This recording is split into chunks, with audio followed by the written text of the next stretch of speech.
ഞാൻ ചോദിക്കട്ടെ, ഓ മുജാഹിദേ, ഹൈന്ദവർക്ക് ഇവിടെ കുറെ അമ്പലങ്ങളുണ്ട്. അവിടെ നടക്കുന്നത് അന്ധവിശ്വാസമോ സത്യവിശ്വാസമോ? ക്രിസ്ത്യാനികൾക്ക് ഇവിടെ കുറെ ചർച്ചുകളുണ്ട്. അവിടെ നടക്കുന്നത് നിങ്ങളെ കാഴ്ചപ്പാടിൽ അന്ധവിശ്വാസമോ സത്യവിശ്വാസമോ? അത് അന്ധവിശ്വാസമാണെന്നാണ് നിങ്ങൾ പറയുന്നതെങ്കിൽ നിങ്ങൾ അതും പൊളിക്കാൻ പോകുമോ? ഞങ്ങൾ മുസ്ലിമീങ്ങളാണ്, ഞങ്ങൾക്ക് ഞങ്ങളെ വിശ്വാസമുണ്ട്. ഹൈന്ദവർക്ക് അവരെ വിശ്വാസമുണ്ട്, ക്രിസ്ത്യാനികൾക്ക് അവരെ വിശ്വാസമുണ്ട്. ഞങ്ങളെ സംബന്ധിച്ചിടത്തോളം ഞങ്ങളെ നേതാവ് ഉമർ മൗലവിയല്ല, KP അബ്ദുൽ ഖാദിർ മൗലവിയല്ല. ഞങ്ങളെ നേതാവ് വമാ അർസൽനാക ഇല്ലാ റഹ്മത്തൻ ലിൽ ആലമീൻ. ലോകത്തുള്ള എല്ലാ മതവിശ്വാസികൾക്കും മതവിശ്വാസമില്ലാത്തവർക്കും എല്ലാ മനുഷ്യർക്കും മലക്കുകൾക്കും ജിന്നുകൾക്കും എല്ലാ മൃഗങ്ങൾക്കും സസ്യങ്ങൾക്കും എല്ലാറ്റിനും കാരുണ്യമാനായി വന്ന മുഹമ്മദുർ റസൂലുള്ളാഹി മുഹമ്മദുൻ സയ്യിദുൽ കൗനൈനി വസ്സഖലൈനി വൽ ഫരീഖൈനി മിൻ മർബിൻ വമിൻ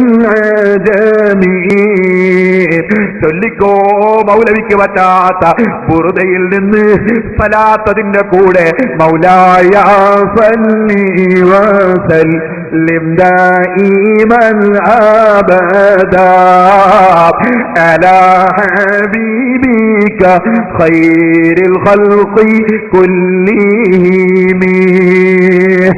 ആ മുഹമ്മദ് നബി സല്ലല്ലാഹു അലൈഹി വസല്ലം സർവ സൃഷ്ടികളെയും നേതാവാണ്. ആ റസൂലുള്ള ഞങ്ങളെ പഠിപ്പിച്ചത് ജാറത്തിൽ പോയി പ്രാർത്ഥിക്കണമെന്നാണ്, ഖബറിന്റെ അടുക്കൽ പ്രാർത്ഥിക്കണമെന്നാണ്. അത് വിശദമായി ഞാൻ എന്റെ ആ സീഡിയിൽ പറഞ്ഞിട്ടുണ്ട്. ഓ മുസ്ലിമീങ്ങളെ, നിങ്ങളൊന്ന് വാങ്ങിയത് കേൾക്കണേ. ഇവരുടെ ഭീകരമായ പ്രവർത്തനങ്ങളൊക്കെ ഞാൻ അതിൽ വിശദീകരിച്ചിട്ടുണ്ട്. ഞാൻ നിങ്ങളോട് പറയട്ടെ, എന്താണ് റസൂലുള്ള പറയുന്നത്? അവിടുന്ന് പറഞ്ഞ അൽ ഖബറു റൗളത്തും മിൻ റിയാദിൽ ജന്ന. മഹാന്മാരെ ഖബർ സ്വർഗ്ഗത്തോട്ടമാണ്, സ്വർഗ്ഗത്തോട്ടമാണ് മഹാന്മാരെ ഖബർ. അല്ലാഹുവിന്റെ റസൂലിന്റെ ഖബറോ ഇമാം ബുഖാരി റിപ്പോർട്ട് ചെയ്ത ഹദീസ്. അതിനതാ ഇമാം ബുഖാരി അധ്യായം കൊടുക്കുന്നു, ബാബു ഫദ്ലി മാ ബൈനൽ ഖബരി വൽ മിംബരി. ഖബറിന്റെയും മിംബറിന്റെയും ഇടയ്ക്കുള്ള സ്ഥലത്തിന്റെ ബഹുമാനം പറയുന്ന അധ്യായം. റസൂലുള്ളാഹിന്റെ ജാറത്ത് മാത്രമല്ല ബഹുമാനം, ഖബറിന് മാത്രമല്ല ബഹുമാനം, ഖബറിന്റെ പരിസരത്തിനും ബഹുമാനമാണ്. മാ ബൈന ബൈതി വ മിംബരി റൗളത്തും മിൻ റിയാദിൽ ജന്ന.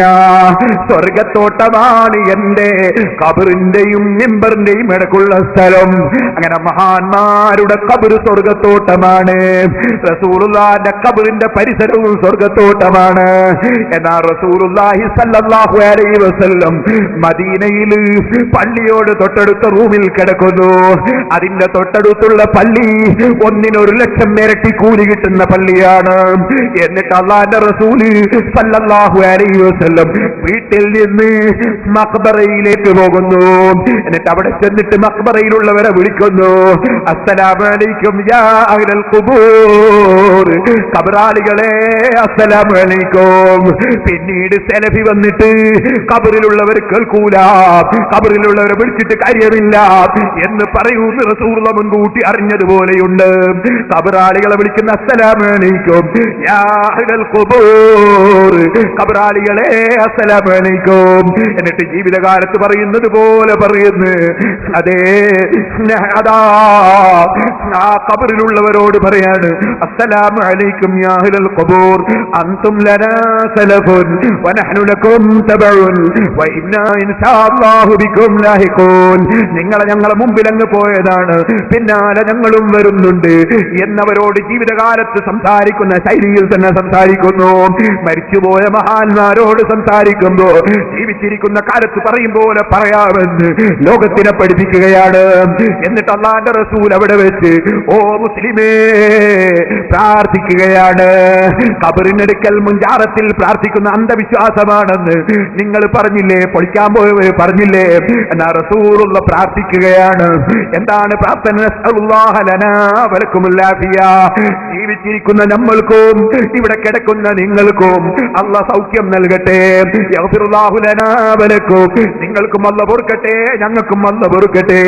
ജീവിച്ചിരിക്കുന്നവർക്കും ജാറത്തിൽ പ്രാർത്ഥിക്കുന്നു, മരിച്ചവർക്കും റസൂലുള്ള പ്രാർത്ഥിക്കുന്നു. ഈ ഹദീസ് തെളിവിന് പറ്റൂലേ മൗലവിമാരെ? പറ്റില്ലെങ്കിൽ ഇബ്നു തൈമിയ്യ ഇഖ്തിലാഉ സിറാത്തിൽ മുസ്തഖീം നോക്കൂ. യർഹമുല്ലാഹുൽ മുസ്തഖ്ദിമീന മിന്നാ വൽ മുസ്തഗ്ഫിരീൻ. മുമ്പ് പോയവർക്കും ഇനി വരുന്നവർക്കും അല്ലാഹ് റഹ്മത്ത് ചെയ്യട്ടെ. എത്ര ദുആയാണ് ഖബറിന്റെ അടുക്കൽ അല്ലാഹുവിന്റെ റസൂൽ ദുആ ചെയ്തത്. ഖബറിന്റെ അടുക്കൽ പ്രാർത്ഥിക്കുന്നത് അന്ധവിശ്വാസമാണെന്ന് പറഞ്ഞ ഓ മൗലവിമാരെ, നിങ്ങളും യഹൂദികളും തമ്മിലല്ലാതെ അല്ലാഹുവിന്റെ റസൂലും തമ്മിലുള്ള ബന്ധം എന്താണ്? റസൂലുള്ളാഹി സ്വല്ലല്ലാഹു അലൈഹി വസല്ലമ അന്ധവിശ്വാസിയാണെന്ന് പറയാൻ വേണ്ടിയല്ലേ നിങ്ങൾ ഇത് പറഞ്ഞു വെച്ചത്?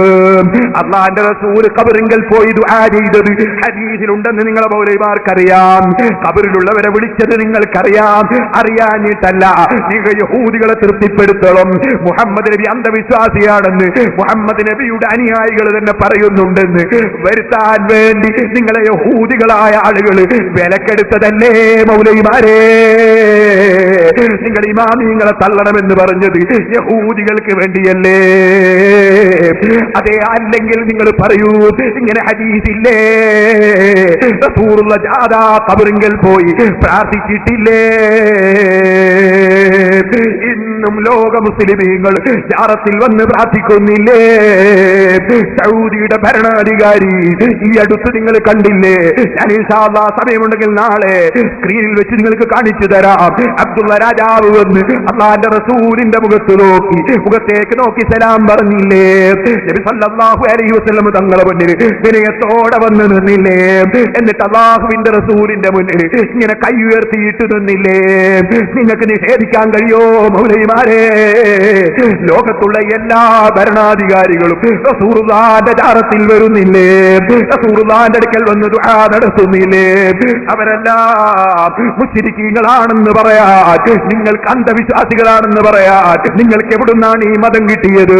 നിങ്ങൾ ലോകത്തുള്ള മുഴുവൻ മുസ്ലിമീങ്ങളെയും അല്ലാഹുവിന്റെ റസൂലിനെയും അന്ധവിശ്വാസിയാക്കാൻ നിങ്ങൾ യഹൂദികളോട് വാങ്ങിയ അച്ചാരം തിരിച്ചു കൊടുക്കുന്നതാണ് നല്ലത് കേട്ടോ.